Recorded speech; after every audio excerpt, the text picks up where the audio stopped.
She owned a $1 billion empire, but the moment she saw that old teddy bear, her entire world stopped. The little girl had no idea. She was holding the one thing this CEO had searched for her entire life. 22 years ago, the annual Christmas fair in Boston sparkled with lights, music, and laughter. 5-year-old Claire Anderson held her mother's hand while tightly hugging a small brown teddy bear with a blue ribbon around its neck. "Promise me you'll always keep him safe," her mother whispered with a smile. Claire nodded. "I promise." Minutes later, a crowd rushed toward the Christmas parade. Claire's tiny hand slipped away when her mother found her again. The teddy was gone. Claire cried for hours. Her mother hugged her and softly said, "Maybe one day he'll find someone who needs him even more." Claire never forgot those words. A month later, her mother passed away after a long illness. The teddy became the last memory Claire had of her. Claire Anderson was now one of America's youngest CEOs. She owned Anderson Technologies, a $1 billion company. She had luxury homes, private jets, and everything money could buy. Everything except the last gift her mother had ever given her. Every Christmas, she secretly searched online auctions, antique stores, and charity shops for that little brown teddy. She never found it. At a children's hospital charity event, Claire greeted families and signed toys for kids. Then, she froze. A 6-year-old girl named Lily Carter walked in holding a worn-out brown teddy with a faded blue ribbon.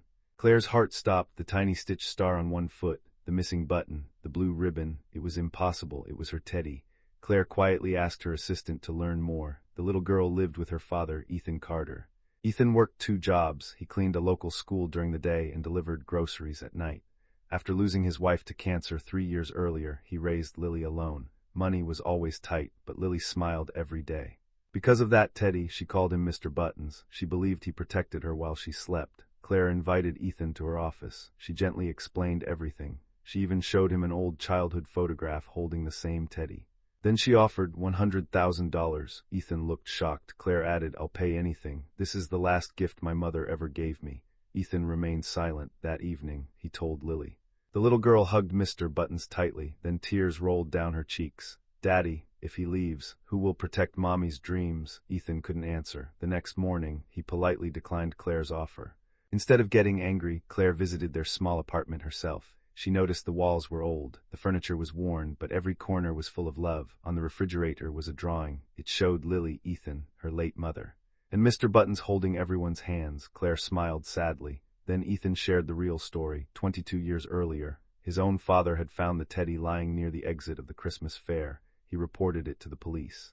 No one ever claimed it. Years later, when Lily's mother became sick, she gave the teddy to Lily. Before passing away, she whispered, "This little bear helped someone once. Now he'll help you." Claire suddenly remembered her own mother's words.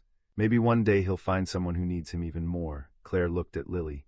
The little girl was asleep on the couch, still hugging Mr. Buttons. Claire quietly walked over. She gently touched the teddy for just 1 second. She held it close. She closed her eyes. It still smelled faintly of old cotton and childhood memories. She smiled through tears. Then, she placed it back into Lily's arms. "I can't take away someone else's last piece of love." A week later, Ethan received an unexpected call. Claire had hired him as facilities director at Anderson Technologies with full benefits. His salary tripled overnight. Lily received a full education scholarship until college. Claire never mentioned the teddy again. Chapter 9, the biggest surprise on Christmas morning. Claire visited their home carrying gifts. Lily ran to the door without saying a word. She held out Mr. Buttons. Claire looked confused. Lily smiled. "Mr. Buttons told me you miss your mommy too. You can hug him today." Claire burst into tears. She hugged the teddy, for the first time in 22 years. She felt close to her mother again. A few minutes later, she returned him. Lily hugged the teddy and whispered, "See, I told you he'd come home." Years passed. Claire became part of their lives. She attended Lily's school plays. She celebrated birthdays with them, not because of business, because they had become family. The teddy stayed exactly where it belonged, with the little girl who still needed him, and Claire finally understood. Some memories aren't meant to be kept.